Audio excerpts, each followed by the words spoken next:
Hello students, आज के इस वीडियो में हम लोग जानने वाले हैं क्लासीफाई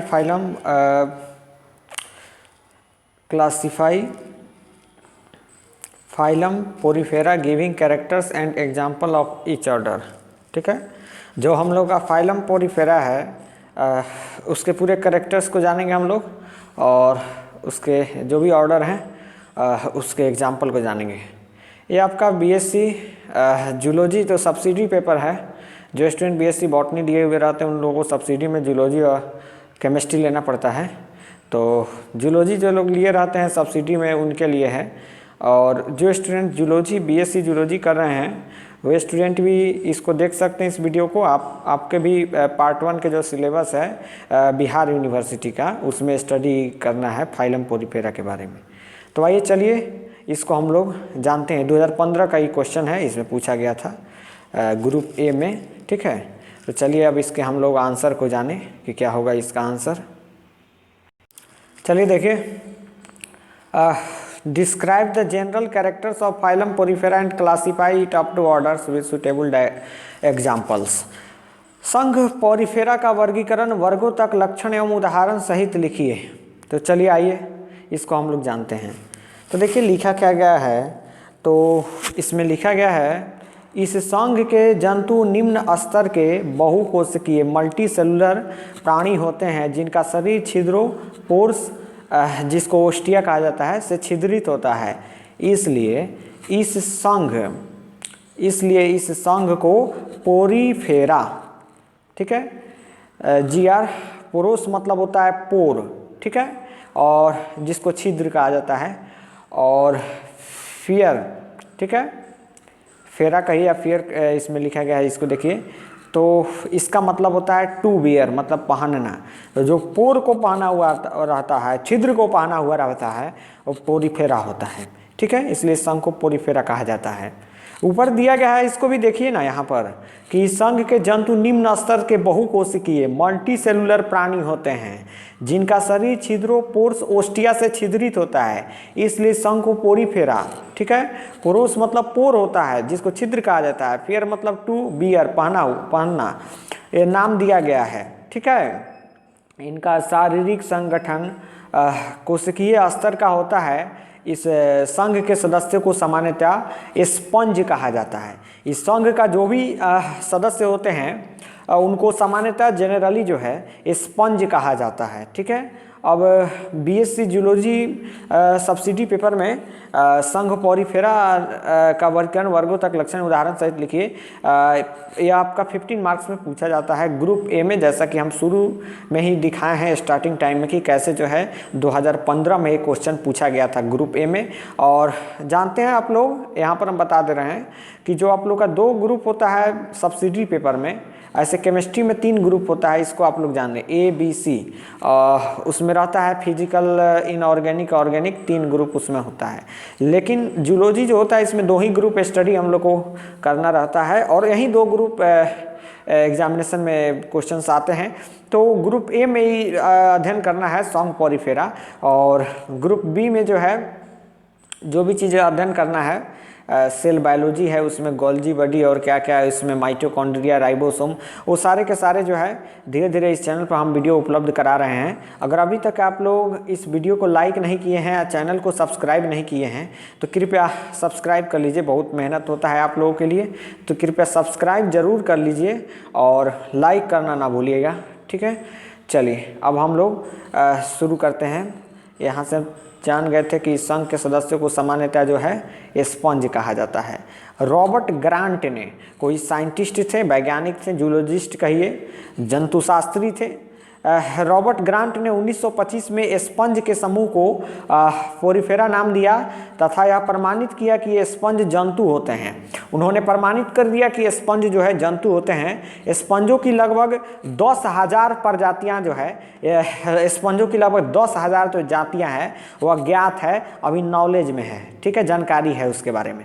आइए चलिए जनरल कैरेक्टर्स संघ पोरीफेरा के बारे में जानते हैं। तो भूमिका था ऊपर, जनरल कैरेक्टर्स को अब हम लोग जानते हैं। तो देखिए मुख्य लक्षण मतलब जनरल कैरेक्टर्स। तो फर्स्ट नंबर जो जनरल कैरेक्टर्स है इसको देखेंगे कि सभी सदस्य जलीय होते हैं। जो सभी मेंबर होते हैं वो एक्वेटिक होते हैं, जलीय होते हैं, तो कुछ अलवणीय जल में तथा अधिकांश समुद्री जल में पाए जाते हैं। कुछ फ्रेश वाटर में होता है सब पॉरीफेरा, तो कुछ समुद्री जल मतलब मैराइन वाटर में पाया जाता है सब। 2 नंबर देखेंगे इसका जनरल कैरेक्टर्स जो पॉरीफेरा है इसका, ये सभी स्थानबद्ध तथा एकल या निवही होते हैं। ये सभी क्या होते हैं? स्थानबद्ध तथा एकल या निवही होते हैं। 3 नंबर 2 बार रिपीट कर रहे हैं, एक जनरल कैरेक्टर्स को 2 बार बोल रहे हैं ताकि आप लोगों को अच्छी तरीके से समझ में आ जाए और याद हो जाए। तो स्पंज जो है असममित या अरीय सममित होते हैं। जो स्पंज होता है संघ पॉरीफेरा में, तो स्पंज असममित या अरीय सममित होते हैं। 4 नंबर देखिए, इनका आकार जो है कैसा होता है, देखिए इनका आकार प्याले नुमा होता है। प्याले नुमा मतलब समझिए ऐसा आकार प्याला के जैसा। नालवत होता है मतलब नालवत होता है, या फूलदानुमा होता है, या कहिए फूलदानुमा होता है। वह वृत्ताकार होता है या वृत्ताकार होता है। ठीक है, तो ऐसा इसका आकार होता है। एक बार और बता दे रहे हैं कि इनका आकार प्याले नुमा, नालवत, फूलदानुमा, वह वृत्ताकार होता है। 5 नंबर देखिए, शरीर पर 2 प्रकार के छिद्र पाए जाते हैं। तो संघ पॉरीफेरा है तो इस पर 2 प्रकार का छिद्र पाया जाता है। वे जिनसे जल शरीर में प्रवेश करता है छोटे असंख्य होते हैं। अब जिनसे जल उसके शरीर में प्रवेश करता है वो छोटा होता है और असंख्य होता है, मतलब अनगिनत होता है। इन्हें ऑस्ट्रिया कहते हैं। इन्हें ऑस्टिया कहते हैं। तथा जिनसे जल शरीर के बाहर आता है उन्हें ऑस्कुलम कहते हैं। तो ध्यान दीजिए, शरीर पर 2 प्रकार का छिद्र होता है। मान लीजिए संघ पॉरीफेरा है तो इसमें शरीर पर 2 प्रकार का छिद्र होता है। ठीक है, जिनसे जल प्रवेश करता है छोटे असंख्य होते हैं, उन्हें ऑस्टिया कहते हैं। मान लीजिए जल प्रवेश कर रहा है तो उसको हम लोग ऑस्टिया कहते हैं। तो इनका पहला जो है ये छिद्र हो गया कि ऑस्टिया, जिससे जल जो है प्रवेश करता है असंख्य होता है। और दूसरा जो है जिनसे जल जो है शरीर से बाहर मान लीजिए निकल रहा है तो उसे हम लोग ऑस्कुलम कहते हैं। नाम याद रखेंगे, ऑस्कुलम कहते हैं। तो ऑस्टिया जिससे जल शरीर में प्रवेश करता है ये छोटे होते हैं, असंख्य होते हैं। और ऑस्कुलम जिससे जल शरीर से बाहर निकलता है, किस में? तो संघ पॉरीफेरा में। इसका जनरल कैरेक्टर्स हुआ। अब 6 नंबर जनरल कैरेक्टर्स की बात करें तो 6 नंबर में क्या दिया है जनरल कैरेक्टर्स, इसको हम लोग ध्यान से देखें। तो देखिए लिखा गया है कि शारीरिक संगठन कोशिकीय स्तर का होता है। जो भी इसका शारीरिक संगठन होता है वह कोशिकीय स्तर का होता है, मतलब सेलुलर स्तर का होता है, अर्थात ऊतकों का अभाव होता है। इसमें टिश्यू का जो है, टिश्यूज का वह बहुत ज़्यादा अभाव देखने को मिलता है संघ पॉरीफेरा में। और 7 नंबर देखेंगे, देह भित्तीय द्विस्तरीय होते हैं।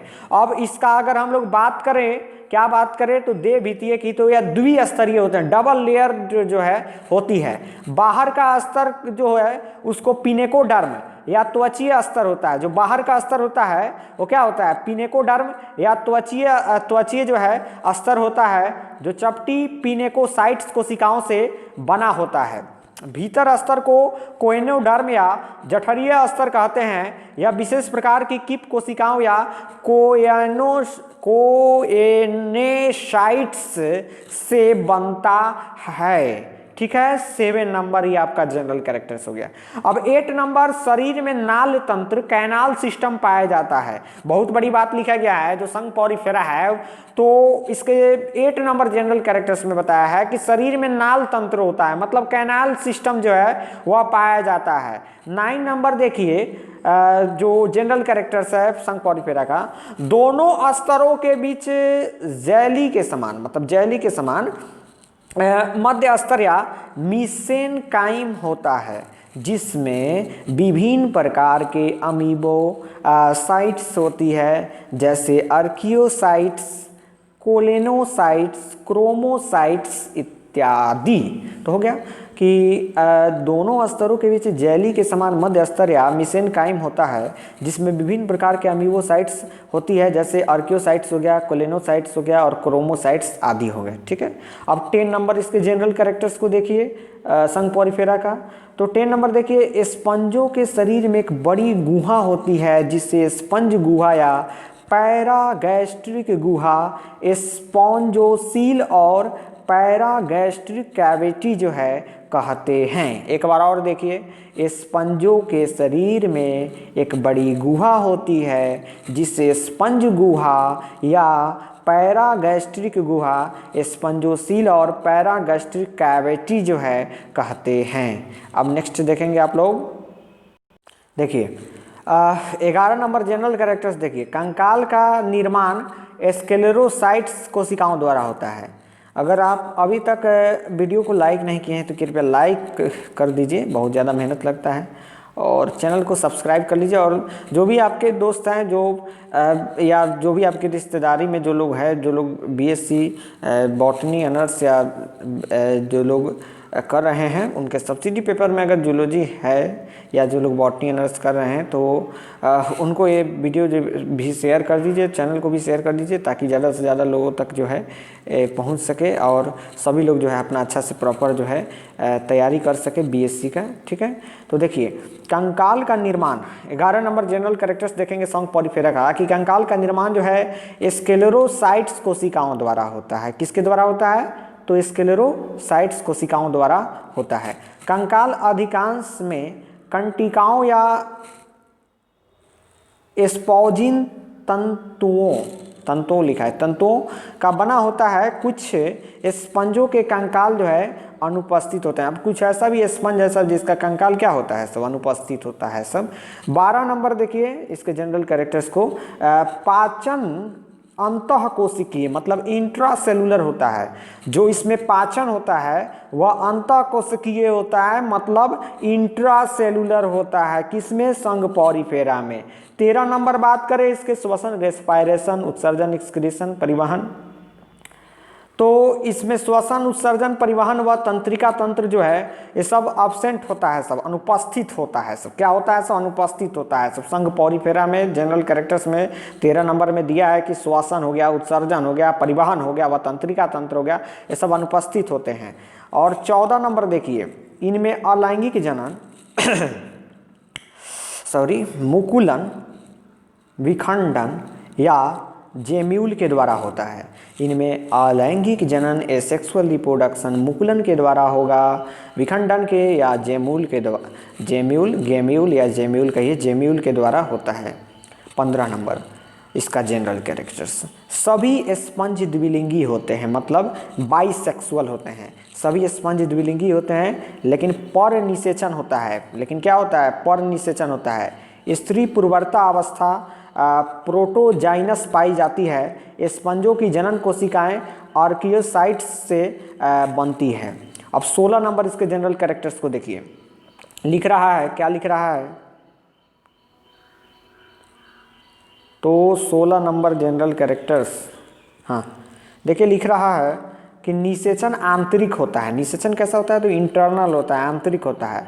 शुक्राणुओं को जल में मुक्त कर दिया जाता है। जो शुक्राणु होते हैं उनको जल में मुक्त कर दिया जाता है, स्पर्म को।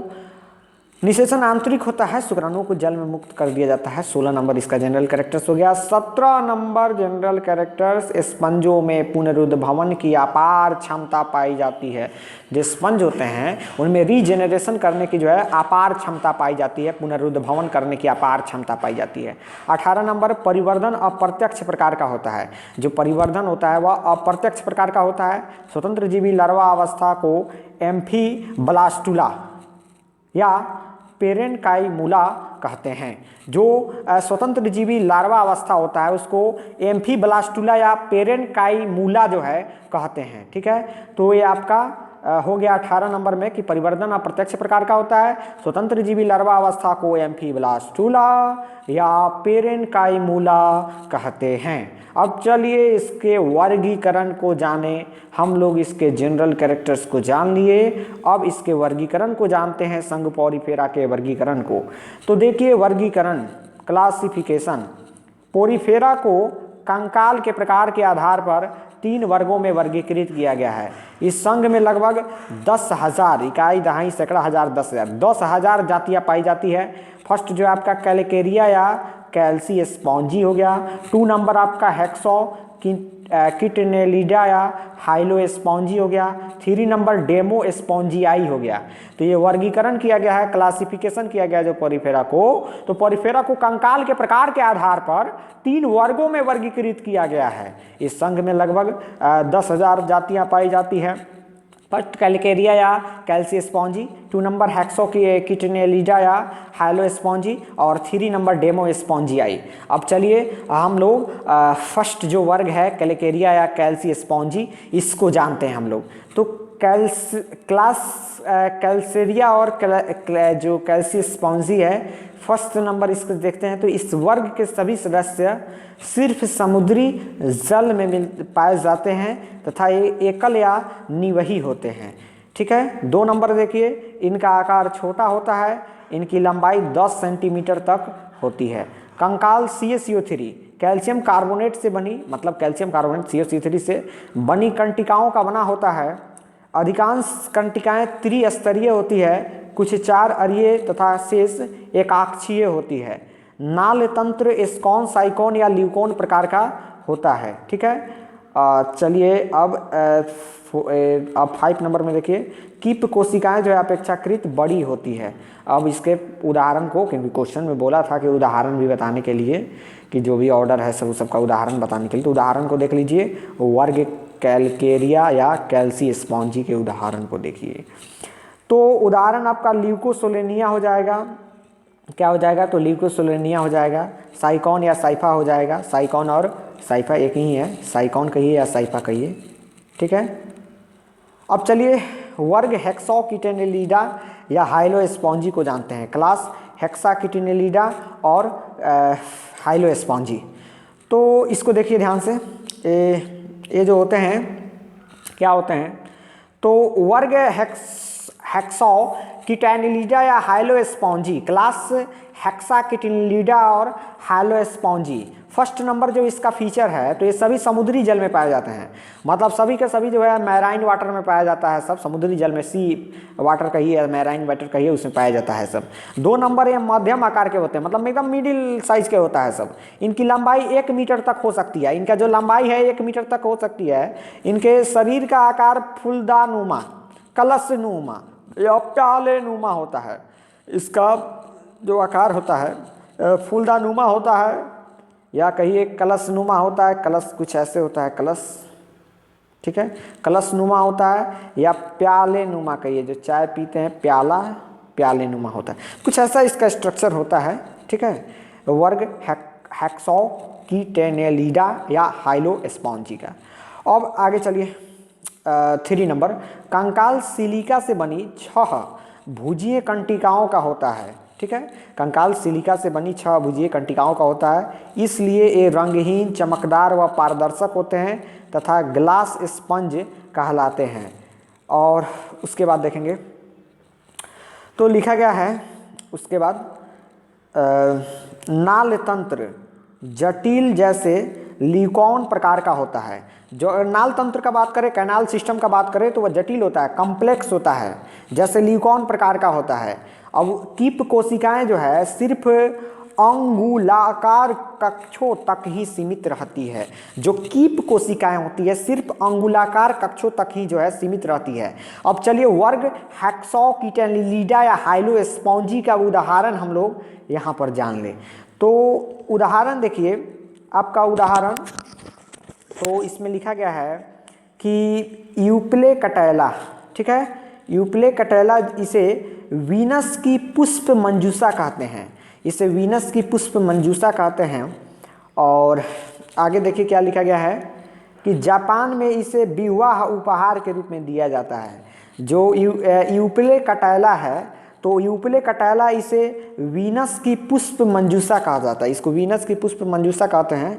और इस जंतु को ध्यान दीजिए, वर्ग जो हेक्सोकिटेनेलिडा या हाइलोस्पॉन्जी है, इसको वीनस की पुष्प मंजूषा कहते हैं। और जापान में इस जंतु को जो है इसे विवाह उपहार के रूप में जो है दिया जाता है। बहुत बड़ी बात लिखा दिया है इसमें कि जापान में इसे विवाह उपहार के रूप में दिया जाता है। नर व मादा श्रिम्प मृत्यु पर्यंत तक इस प्राणी में रहते हैं। जो भी नर व मादा श्रिम्प जो होते हैं वह मृत्यु पर्यंत तक जो है इस प्राणी में रहते हैं। ठीक है, हाइलोनीमा, ग्लास रोप स्पंज, ठीक है, ये आपका एग्जाम्पल्स हो गया वर्ग हेक्सोकिटेनिलिडा या हाइलो स्पॉन्जी का। चलिए नेक्स्ट हम लोग देखते हैं। तो चलिए अब हम लोग फाइनली वर्ग 3 में पहुंच चुके हैं, और वर्ग 3 जो है संघ पॉरीफेरा का, तो पॉरीफेरा का वर्ग 3 है डेमो स्पॉन्जियाई, ठीक है, क्लास डेमो स्पॉन्जियाई, ठीक है। तो देखिए ये अधिकांशतया जो है समुद्री जल में, लेकिन कुछ जातियां जो है अलवणीय जल में भी पाई जाती है। जो वर्ग डेमो स्पॉन्जियाई है यह अधिकांशतया जो है समुद्री जल में, लेकिन कुछ जातियां जो है अलवणीय जल में भी पाई जाती है। और इसका 2 नंबर विशेषता देखिए कि छोटे से बड़े आकार के एकल या निवही होते हैं, और ये छोटे से लेकर के बड़े आकार के एकल या निवही होते हैं। वर्ग डेमो स्पॉन्जियाई, ये पॉरीफेरा का 3 नंबर वर्ग है डेमो स्पॉन्जियाई। तो क्लास डेमो स्पॉन्जियाई जो होते हैं ये छोटे से बड़े आकार के एकल या निवही होते हैं।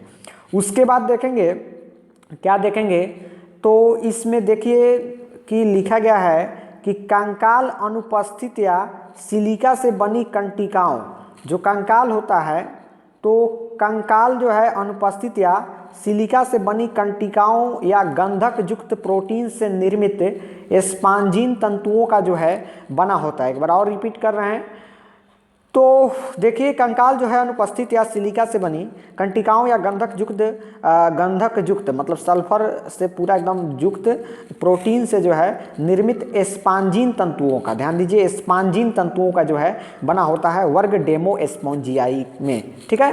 अब 4 नंबर की चर्चा करें तो 4 नंबर में क्या दिया है, 4 नंबर में दिया है आपका कि नाल तंत्र रैगॉन या ल्यूकॉन प्रकार का होता है। 5 नंबर में देखिए नाल तंत्र जो है क्या होता है, रैगॉन या ल्यूकॉन प्रकार का होता है। 5 नंबर कंटिकाएं यदि उपस्थित हो तो 1 या 4 रश्मियों मोनाएक्सॉन और टेट्राएक्सॉन वाली होती है, जो वर्ग डेमो स्पॉन्जियाई है। अगर इसमें कंटिकाएं आदि उपस्थित है तो 1 या 4 रश्मियों मतलब मोनाएक्सॉन और टेट्राएक्सॉन वाली होती है। उदाहरण आपका यू स्पॉन्जिया हो गया, स्पॉन्जिला हो गया, क्लियोना हो गया, छेदक स्पंज हो गया आदि। आपका यू स्पॉन्जिया हो गया, स्पॉन्जिला हो गया, क्लियोना हो गया, छेदक स्पंज हो गया, ये सब इसका वर्ग डेमो स्पॉन्जियाई, क्लास डेमो स्पॉन्जियाई का जो है ये सब एग्जाम्पल हो गया सब।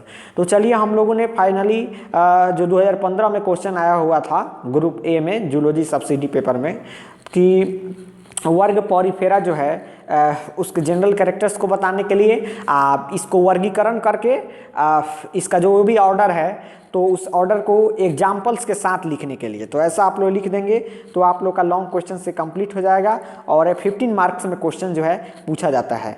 चलिए तो हम लोगों ने जान लिया जो भी वर्ग पॉरीफेरा है उसके क्लासिफिकेशन कहिए और जनरल कैरेक्टर्स कहिए, इन सभी चीज़ों को, और जो भी क्लासिफिकेशन हुआ है तीनों का, तो तीनों का एग्जाम्पल्स भी हम लोगों ने जो है जान लिया है। तो चलिए अब इस वीडियो में बस इतना ही।